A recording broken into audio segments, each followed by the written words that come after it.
Bonjour chers frères et sœurs de l'église de l'île Jésus, nous sommes aujourd'hui le lundi 6 février 2023 et nous allons commencer la méditation du livre du Deutéronome. Comme certains ont pu le constater, nous sommes un peu en retard par rapport à notre plan de lecture biblique à cause de la semaine de vacances que j'ai prise au mois de janvier. Mais nous allons tenter de rattraper ce retard dans les prochains jours.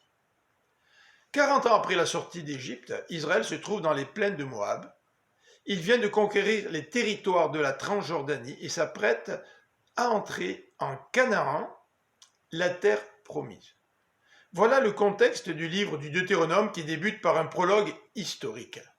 Ce prologue débute au verset 6 du chapitre 1er et s'étend jusqu'au verset 43 du chapitre 4. Dans ce prologue, Moïse va rappeler certains éléments qui concernaient la première génération du peuple, celle qui a péri dans le désert.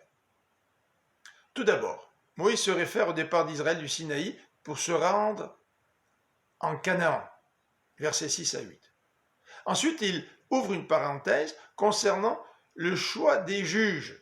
En effet, Moïse avait choisi des hommes issus de toutes les tribus, des hommes sages, intelligents et estimés pour l'aider dans son leadership. Ces juges devaient exercer la justice avec équité et impartialité. Ils devaient écouter avec une attention égale tous les partis, le petit comme le plus grand, qu'ils soient compatriotes ou étrangers. Les juges ne devaient pas se laisser intimider par qui que ce soit. Ce sont les versets 9 à 18 qui nous donnent la description de ces leaders. Ces recommandations sont encore très pertinentes pour nous aujourd'hui. Malheureusement, la justice ne les applique pas toujours.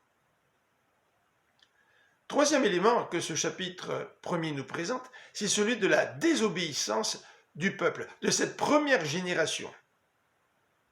Cette désobéissance nous est décrite dans les versets 19 à 46.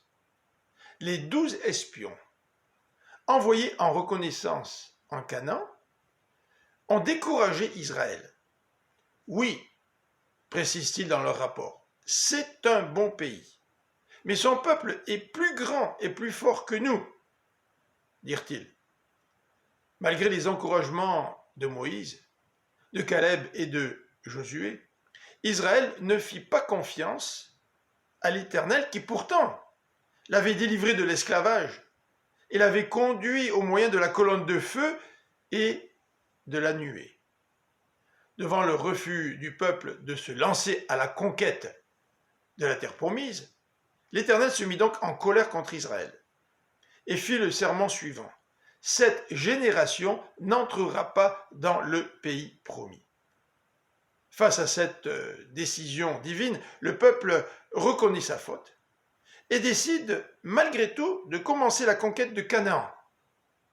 Moïse tente de les dissuader en encourageant le peuple à accepter la sanction de l'Éternel suite à leur désobéissance. Mais le peuple n'écouta pas, partit au combat et fut battu car l'Éternel n'était pas avec lui. Cette deuxième génération, qui était sur le point d'entrer en Canaan, devait se rappeler la désobéissance de leur père. Je vous souhaite une bonne fin de journée, que le Seigneur vous bénisse. À demain.